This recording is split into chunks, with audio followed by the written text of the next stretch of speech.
Friends and dear students, welcome है आपका खुद के चैनल एएनएम नर्सिंग चैनल में। जो हमारा टॉपिक है आज का वो लास्ट क्लास का ही कंटिन्यूटी है। लास्ट क्लास में हमने क्या पढ़ा था, एंटीपार्टम हैमरेज के बारे में कि एंटीपार्टम हैमरेज क्या होता है।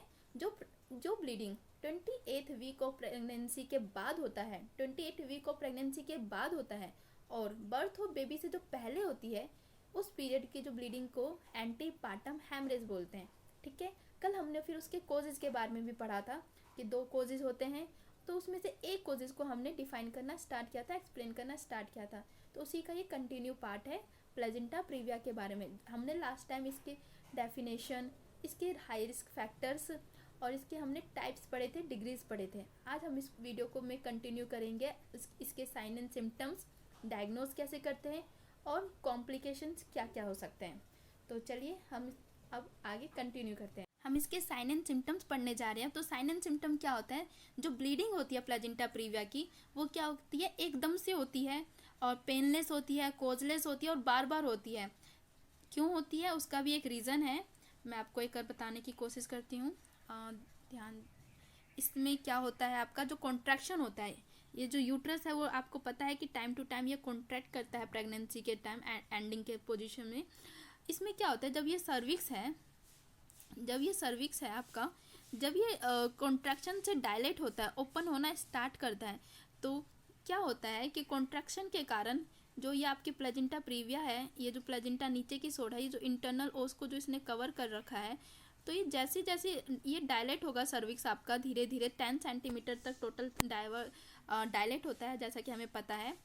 तो क्या होगा, ये जो प्लेजेंटा है उसकी जो यहाँ से ये सेपरेट होके ब्लीडिंग होगा। ठीक है, धीरे धीरे ब्लीडिंग की साइड निकलेगी। तो उससे क्या होता है, जो स्टार्टिंग में जो ये ब्लीडिंग होती है बहुत ही स्लो होती है, धीरे धीरे होती है। जैसे जैसे डिजीज़ का प्रोग्रेस होता है वैसे वैसे ब्लीडिंग जो होती है वो इंक्रीज़ होती रहती है। ठीक है, ये हमने पढ़ा सिम्टम्स के बारे में। अब पढ़ते हैं हम साइंस के बारे में। तो जितना विजिबल हमें ब्लड लॉस दिखेगा उसका ही डायरेक्टली प्रोपोर्शनल होता है कि खून की कमी कितनी हुई है पेशेंट को। ठीक है, अब हम पढ़ेंगे एब्डोमिनल एग्जामिनेशन करेंगे तो हमें क्या पता चलेगा। एब्डोमिनल एग्जामिनेशन करते हैं तो जो साइज ऑफ द यूट्रस होता है वो डायरेक्टली प्रोपोर्शनल होता है पीरियड ऑफ गेस्टेशन के।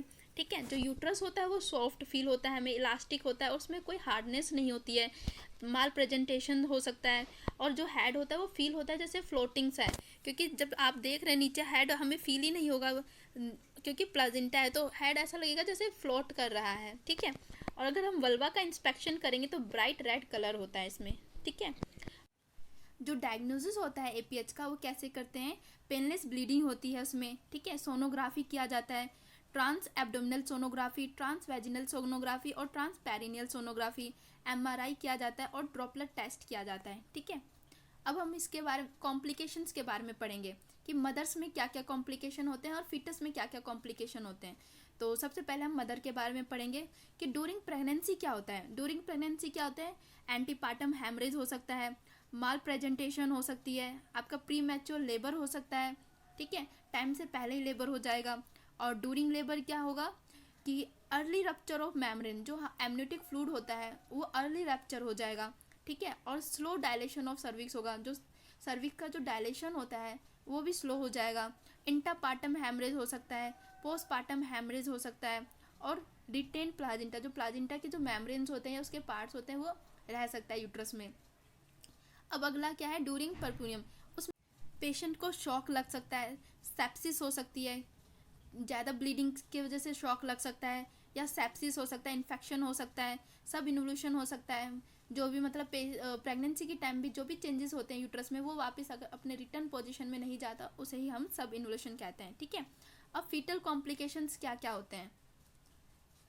फीटल कॉम्प्लिकेशन क्यों होंगे, क्योंकि प्लेजेंटा प्रीविया की वजह से क्या होता है, जो न्यूट्रिशन होता है सही से फीटस के पास नहीं पहुंच पाता, जिससे कि उसमें कॉम्प्लिकेशन अराइज होते हैं। लो बर्थ वेट हो सकता है बेबी का, जो फीटल की जो ग्रोथ होती है उसमें रुकावट हो सकती है, बर्थ इंजरी हो सकती है, कंजेनाइटल एबनॉर्मलिटी हो सकती है, कोई भी मतलब जन्म से ही कोई उसे बीमारी हो सकती है और इंट्रा यूट्राइन डेथ हो सकती है।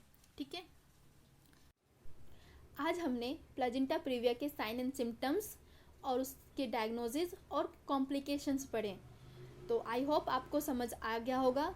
इस वीडियो को देखने से पहले मैं आपको रिक्वेस्ट करूँगी कि आप इससे पहले वाली प्रीवियस वीडियो ज़रूर देखिए, क्योंकि उसमें स्टार्टिंग है। ठीक है, अगर आपको ये वीडियो पसंद आया तो प्लीज़ लाइक करें, शेयर करें और कमेंट करें, और अपने वैल्यूएबल कमेंट प्लीज़ ज़रूर बताएं। कोई कमी रह गई तो मुझे प्लीज़ बताइए, और नेक्स्ट टॉपिक क्या होना चाहिए प्लीज़ मुझे कमेंट करके बताइए।